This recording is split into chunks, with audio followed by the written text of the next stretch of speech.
smell of dirty socks in a bee yard.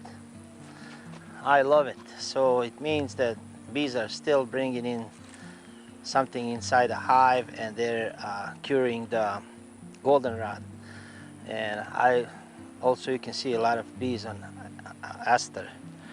So you can see that bees are still bringing in pollen, and they're very active today.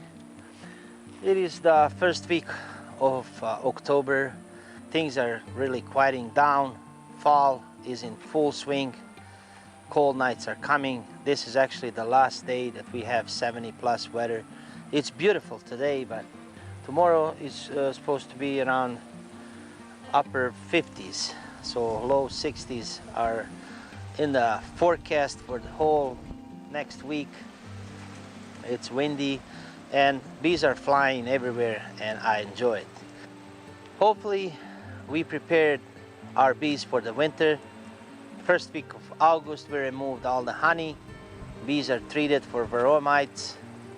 If some hives were light, we fed some hives sugar syrup, and they're ready for the winter. So I don't like to open the hives this time of the year to damage the, I call it, bridge between the frames. So between the top of the bottom box frames and the bottom of the top box.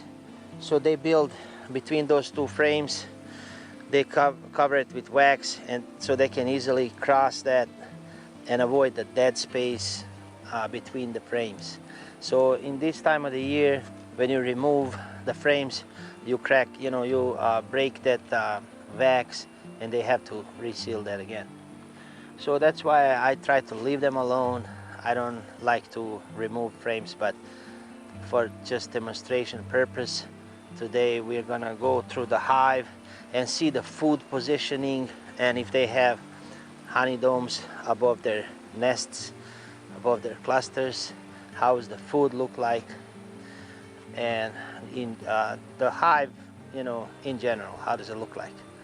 In my next videos, I had a lot of questions in my previous video, so I'm gonna try to answer some of the questions on my next video. If you would like your questions answered, if you have any questions how I do certain things, or simply something that you would like more information on, please leave your questions down below in the questions section, and I'll try to have a new playlist of beekeeping Q&A and just answer specific questions for you guys. So let's open the hive and see what's going on.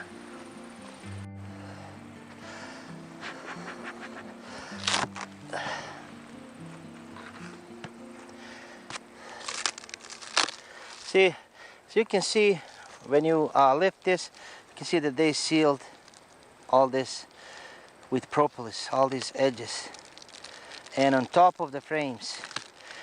Do not ever remove this propolis from the top of the frames. You can see it right here.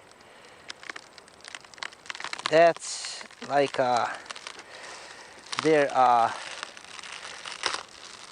protection from the viruses and from everything. They glue with propolis, which is really healthy for humans too. I mean, we use it a lot, and we make propolis tinctures and drops and all kinds of salves. It really helps.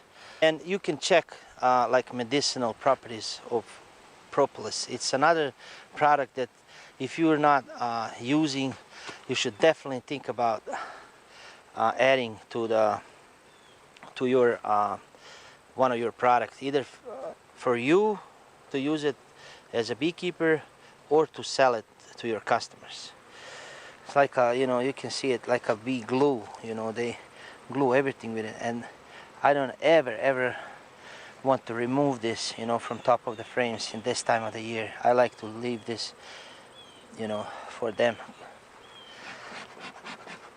I do use when I collect my own propolis, I use propolis traps that go also on top of the frames, and have holes that that are larger than bee space, and bees cover that.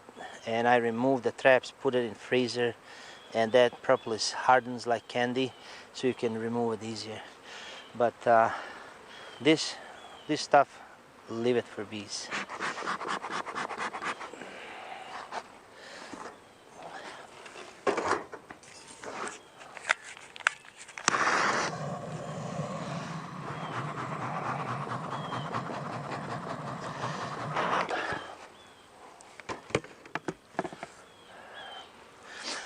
If you're here, you would really smell like that smell, like kind of like rotten eggs or dirty socks.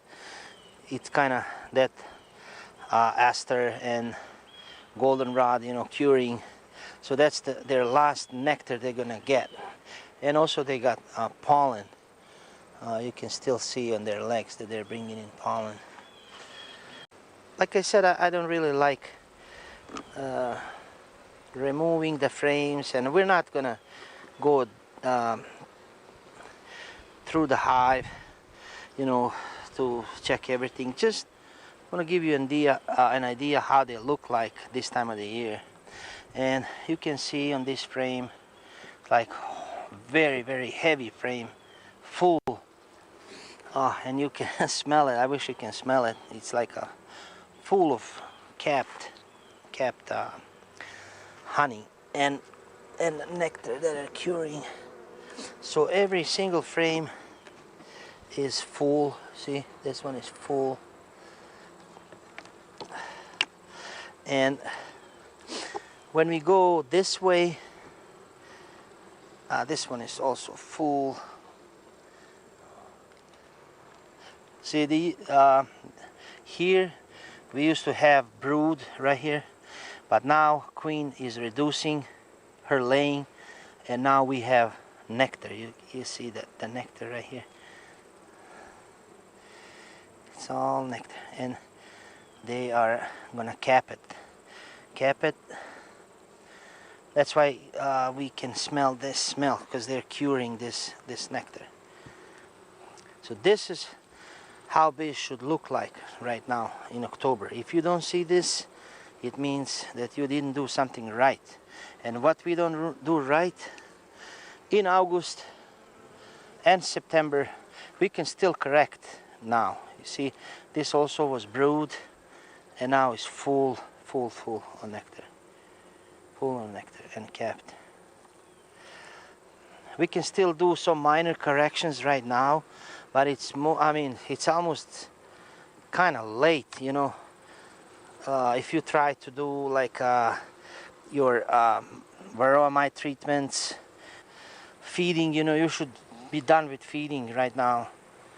And they just, because these bees now are winter bees, they are long-living bees, and you don't want to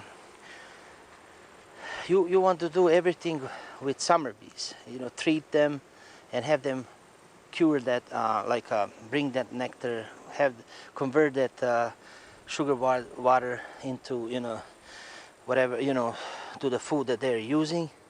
You don't want to affect these winter bees to do that. So you want them to just to survive the winter. So you can see that they're full of honey, you know, packed. Every single frame is packed of honey.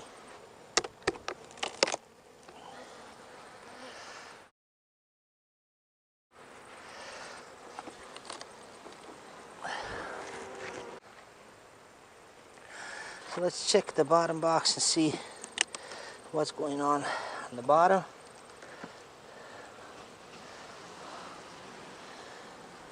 See, this is all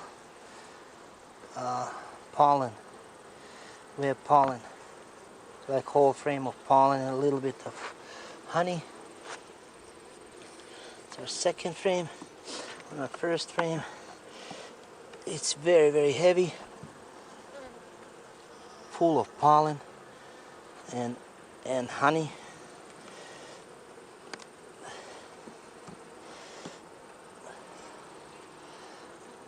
This is pollen and nectar. So in this frame we have larvae and eggs all on this frame, and we have the nectar on the sides.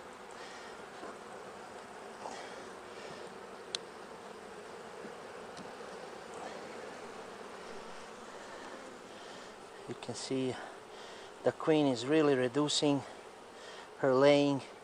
The brood pattern is really small. Okay guys, sorry, this part of the video I lost my audio, my batteries went dead. Wanted to show you bottom box. The queen is reducing really her cluster and her laying. We have the frames in the middle of the box. As you can see, the brood is really small, and you can actually see the queen. She's this year's queen, really young, prolific, and nice queen, and she does a really good job. I like the queens that this time of the year are reducing the cluster. Worker bees fill the brood nest with food and properly placed food around the winter cluster. As you saw on the top box, it's full of honey, but there's still space where queen will lay just a little bit of brood in the middle of the top box, and most of the brood is going to be on the bottom box. So the actual winter cluster, I like to occupy both boxes without having the dead space in the middle between the boxes. And because bees feed up, whenever they move, they will have enough food as their winter stores. So basically what we can see now is that this particular beehive has plenty of food. We didn't feed this hive. This is all that they're collected by themselves. I don't feed every hive like some other beekeepers do, that just feed all their hives, in their bee yards and bringing them up to weight. I specifically find a hive that needs some help and feed them in August or September. I monitor and see. So if you take care of mites on time in early April, that's when I do it. If they have enough food properly placed above the winter cluster, I think it's a waste of time to feed the hives that don't need feeding. Also, if you have young queen, you took care of mites, and they have plenty of food. So those three things will be what's really necessary as far as us as beekeepers to do on time, and to really pay really close attention to. Other everything else is out of our control. So, but make sure those three things are done on time and while we still have summer bees. So thank you for watching, and happy beekeeping.